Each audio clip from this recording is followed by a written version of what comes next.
ក្រាងដីមាសដឹងរឿងខ្ញុំពិត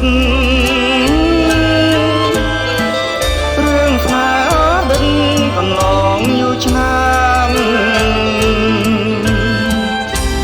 ងារពេលជុំ